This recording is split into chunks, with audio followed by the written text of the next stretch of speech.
"This is Bryce's house now, old man. Time to step aside." Those words hit me like a punch to the gut as I stood in my own living room, staring at the woman my son married. Amber had her arms crossed, that smug smile plastered across her face like she'd already won some game I didn't even know we were playing. Behind her, my boy Bryce just stood there looking at the floor like a kicked dog. They thought I was done. Thought I'd roll over and play dead just because I'm 59 and been on my own since Melody passed 3 years back. But 1 hour later, after I slipped out with my spare keys, I changed every damn lock on the house I'd been paying for since 1992. When they came back that evening and found themselves locked out on the curb, Bryce was banging on my door begging for his things, while Amber stood there looking like someone had slapped her sideways. My name is Owen Patterson, and I'm about to tell you what happens when the people you trust most try to steal everything you've worked for. It started on a Tuesday morning in my kitchen. I was drinking coffee from the mug Melody bought me for our 22nd anniversary when I heard voices coming from the back bedroom. Amber was on the phone, talking low and fast. Nothing unusual there. She was always on some call about her social media marketing business that never seemed to make any real money. But then I heard my name. "Owen won't be a problem much longer," she said. "Once we get the equity release paperwork signed, we can access the $280,000 and pay off everything. He's getting forgetful anyway." I set my mug down real quiet and moved closer to the hallway. The bedroom door was cracked open just enough for me to catch every word. "My brother Jared is getting impatient about the $75,000, Amber continued. "He's not the kind of guy you keep waiting, but don't worry. Old men like Owen always cave when you pressure them right. Old men like Owen." That phrase burned in my gut like bad whiskey. I backed away before she could spot me and sat at my kitchen table, staring out at the backyard where Melody and I used to drink our morning coffee together. We'd saved for 32 years to pay off this house. Every overtime shift at the Ford plant, every skipped vacation, every penny we pinched, all so we could have something solid to pass down. Now my own son was letting his wife plot to steal it. The scheme had been building for months, I realized.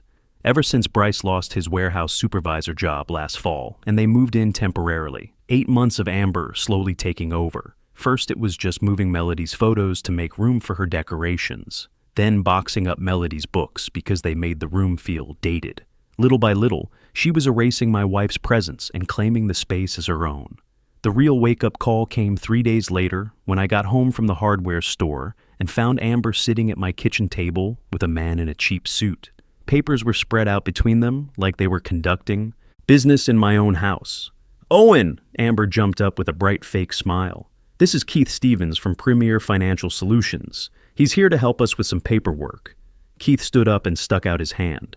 "Mr. Patterson, your daughter-in-law tells me you're interested in an equity release loan. Smart thinking. Houses like this are just sitting assets if you don't leverage them properly." I didn't shake his hand. Instead, I looked at the papers on my table. Even upside down, I could see words like property transfer and co-borrower agreement. "What kind of paperwork?" I asked. Amber's smile got tighter. "Just some forms to help us qualify for a small business loan. Since we're living here, they need your signature to verify our address." Keith nodded like a bobblehead. "Standard procedure, Mr. Patterson. We just need to establish that the property has sufficient equity to support the loan application. I'd run a crew of 40 men at Ford for 12 years. I knew when someone was selling.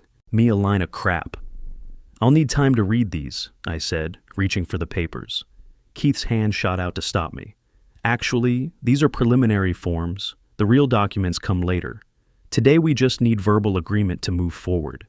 Then you don't need anything from me today." I stayed calm, but my factory supervisor voice came out, the one that made grown men shut up and listen. My house, my timeline. Amber's face flushed red. After Keith packed up and left, she turned on me like a cornered cat. "Why do you have to make everything so difficult?" she snapped. "We're trying to build something here, and you keep acting like we're criminals. Maybe because you're sitting in my kitchen with strange men talking about my property without asking me first." She laughed, but there was nothing happy in it. "Your property? Owen, you're 59 years old and living alone in a 4-bedroom house. This place is too much for you. Everyone can see that. Everyone like who? Like Bryce. Like my family. Like anyone with eyes." She stepped closer, and I could see the calculation in her face. Maybe it's time to think about downsizing. There are nice senior communities where you could have less responsibility. Senior communities. She was already planning to ship me off somewhere. That night, I called my niece Dana. She works as a paralegal downtown and has a good head for legal trouble. I didn't tell her everything, just said I wanted someone to look over some financial papers before I signed anything. "Uncle Owen," she said, her voice sharp with concern, "promise me you won't sign anything until I see it first." "Why?" "What's got you worried?" "Because people hide bad intentions inside boring paperwork. They count on trust and confusion to get what they want." The next morning, I was organizing my workshop in the garage when I found the empty jewelry box. It was tucked behind some old paint cans, and I almost missed it. But I recognized it right away. The small velvet case where Melody kept her wedding ring and the diamond earrings I'd given her for our 20th anniversary. My hands started shaking as I opened the box. Empty. Completely empty. I searched everywhere. The bedroom dresser, the bathroom cabinet, even the kitchen drawers where Melody sometimes left jewelry when she was cooking. Nothing. At lunch, I asked Bryce and Amber if they'd seen a small jewelry box anywhere. Amber didn't even look up from her phone. Nope. Why? "Some of your mother's jewelry is missing," I said to Bryce. That got his attention. "What do you mean missing?" "I mean gone. Wedding ring, diamond earrings, the whole box." Amber finally looked up, and I saw something flicker across her face. Not guilt exactly, more like annoyance that I was bringing up an inconvenience. "Are you sure you didn't move them somewhere safe?" she asked. Sometimes older people forget where they put important things. Older people. There was that phrase again. Bryce frowned at her. "Dad's not senile, Amber. I didn't say senile. I said forgetful. It happens to everyone as they age." I stood up from the table. "I've been living in this house for 32 years. I know where everything belongs." Okay. Amber held up her hands like I was being unreasonable. "Maybe they fell behind the dresser or something. I'm sure they'll turn up." But they didn't turn up. Because 3 days later, I was driving past Murphy's pawn shop on Corktown Avenue when I saw something in the window that made my blood run cold. Melody's wedding ring, sitting in a display case with a $400 price tag. I parked and went inside. The owner, old Pete Murphy, recognized me from the neighborhood. "Owen Patterson, right?" "Sorry about Melody. She was a good woman." "Pete, that ring in your window, when did someone bring that in?" He checked his logbook. "About 2 weeks ago. Young woman, blonde, said it was from her grandmother's estate. Needed quick cash for car repairs." Car repairs. Amber's Nissan had been making noise lately. "You still got the seller's information?" Pete nodded and showed me the form. There it was in black and white. Amber Patterson, with my address listed as her residence. I bought back my wife's ring for $400 cash. $400 for something that had lived on Melody's finger for 28 years. Something Amber had no right to touch, let alone sell. That evening, I sat in my workshop holding Melody's ring and finally understood what I was up against. This wasn't just about money or house payments.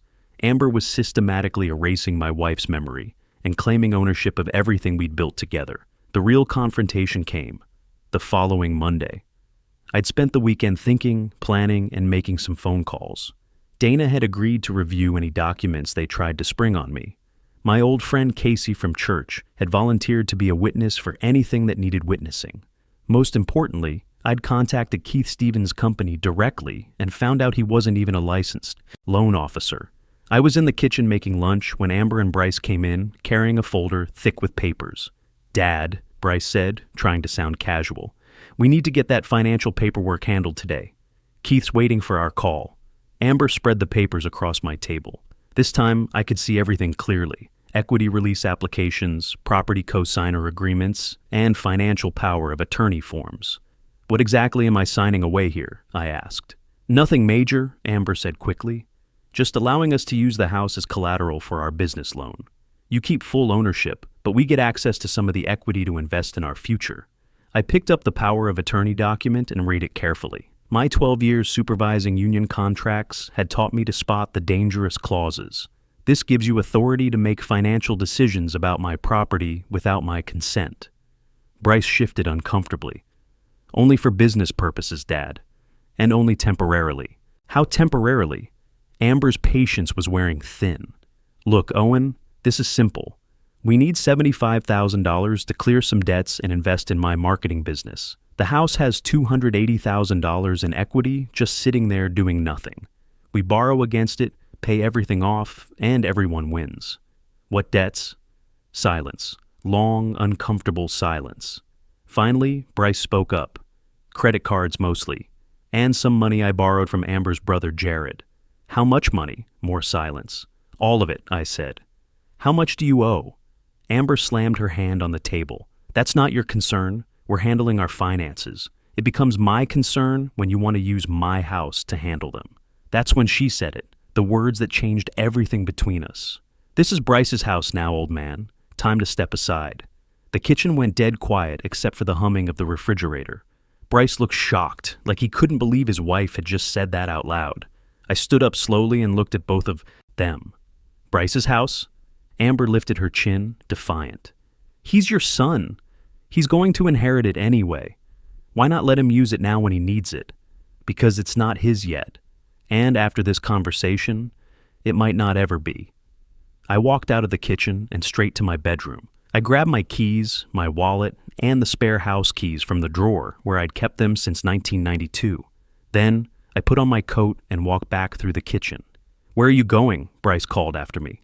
I looked over my shoulder at my son, my boy who used to help me change the oil in my pickup truck, who I'd taught to throw a curveball in the backyard, who'd cried in my arms when his mother died. Out for an hour, I said. Don't wait up. Then I drove straight to Murphy's Hardware and bought 4 new deadbolt locks. The locksmith work took me 45 minutes. Front door, back door, side door, and garage entry. I'd installed plenty of locks during my years maintaining our house, so I knew what I was doing. Each old lock came out clean, and each new one went in solid. By the time I finished, the sun was setting. I was sitting on my front porch testing the new keys when my phone started buzzing. First Bryce, then Amber, then numbers I didn't recognize. I let them all go to voicemail. Around 7 p.m., headlights swept across my driveway. Amber's Nissan pulled in, followed by Bryce's truck. I watched from my living room window as they walked up to the front door. Amber had her key out, ready to march inside like she owned the place. The key didn't work. She tried it again, harder this time. Still nothing. That's when the knocking started, light at first, then harder. "Owen!" Bryce called out. "The door's stuck or something. Can you let us in?" I turned on the porch light and opened the door, but I kept the chain latched. "Door's not stuck," I said through the 3-inch gap. "Locks are changed." Amber's face appeared in the opening, red with anger. "You can't lock us out. Our stuff is in there. My house, my locks." "This is insane," she hissed. "You're acting like a crazy old man. I'm acting like a property owner who just found out his daughter-in-law has been stealing from him." Bryce pushed closer to the door. "Dad, what are you talking about?" I held up Melody's wedding ring where they could see it. "Found this at Murphy's pawn shop. Amber sold it 2 weeks ago." The silence on the other side of the door was deafening. "I can explain," Amber started. "No need. I've heard enough explanations." I closed the door and turned off the porch light. The knocking continued for another 10 minutes, then stopped. I heard car doors slam and engines start. When I looked out the window again, they were gone. But I knew they'd be back. The next morning, Dana came over with a thermos of coffee and a folder full of legal advice. We sat at my kitchen table, the same table where Amber had spread her fraudulent papers, and went through everything. "Uncle Owen, what they were trying to do could have cost you this house," Dana said. "These equity release schemes are designed to transfer ownership gradually. You sign thinking you're just co-signing a loan, but the fine print gives them legal claim to your property. So, they were stealing it. Legally, yes, and once you're locked into these contracts, it's nearly impossible to get out without losing everything." Dana helped me file reports with the police and the state attorney general's office. We documented everything: the forged loan application, the stolen jewelry, the attempted property fraud. It wasn't enough for criminal charges, but it was enough to protect my house from any future schemes. That afternoon, Casey came over with a casserole and moral support. She was in my living room when the next wave of visitors arrived. This time, it wasn't just Bryce and Amber. A woman I didn't recognize marched up to my door and started pounding like she was trying to break it down. "Owen Patterson, you open this door right now." I looked. through the window. She was about 50, blonde like Amber, with the same entitled expression. "That'll be the mother," Casey muttered. I opened the door with the chain still latched. "You are?" "Nicole Patterson, Amber's mother. And you're going to let my daughter get her things and explain why you're acting like a lunatic. Your daughter stole my wife's wedding ring and tried to defraud me out of my house. That explain things enough?" Nicole's face twisted with rage. "That's ridiculous. Amber would never. Check Murphy's pawn shop if you want proof." Behind Nicole, I could see Bryce standing by his truck, looking miserable. Amber was in the passenger seat, crying into her phone. "This is family business," Nicole snapped. "You can't just throw them out." "I didn't throw anyone out. They never lived here legally. They were guests, and now they're not welcome." Casey appeared beside me at the door. "Ma'am, you need to leave this property before we call the police." "Who are you? Someone who's already dialed 911, Casey lied smoothly, holding up her phone. Nicole glared at both of us, then stalked back to her car. Within minutes, all 3 vehicles were gone. But I knew this wasn't over. The endgame came 2 days later. I was in my garage organizing tools when I heard a car pull into the driveway. Just one car this time, Bryce's truck. He walked up to the garage entrance alone, his hands empty, his shoulders slumped like a defeated man. "Dad, can we talk?" I set down my wrench and looked at my son, really looked at him. He'd lost weight over the past few months. His clothes were wrinkled, his hair needed cutting, and there were dark circles under his eyes. Talk about what? About how I screwed up everything. I let him into the garage but didn't invite him inside the house. We sat on a couple of old paint buckets while the autumn wind rattled the overhead door. "Where's your wife?" "Gone. Back to her mother's place." He rubbed his face with both hands. "Dad, I need you to—" "No." I didn't understand what Amber was really planning. I thought it was just a loan. "What did you think you were borrowing $75,000 for?" "Her brother Jared.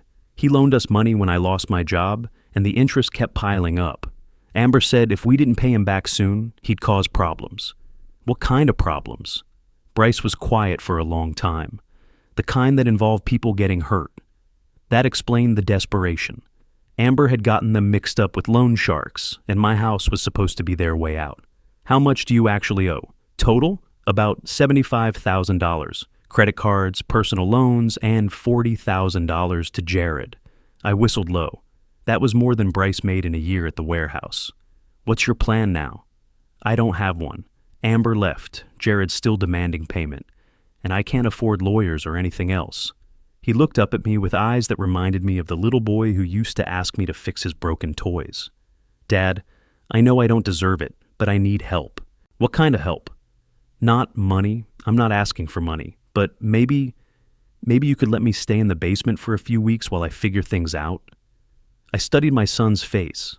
The boy I'd raised wouldn't have tried to steal from his own father, but the man sitting across from me had let fear and weakness turn him into someone I barely recognized. "On one condition," I said finally, "anything.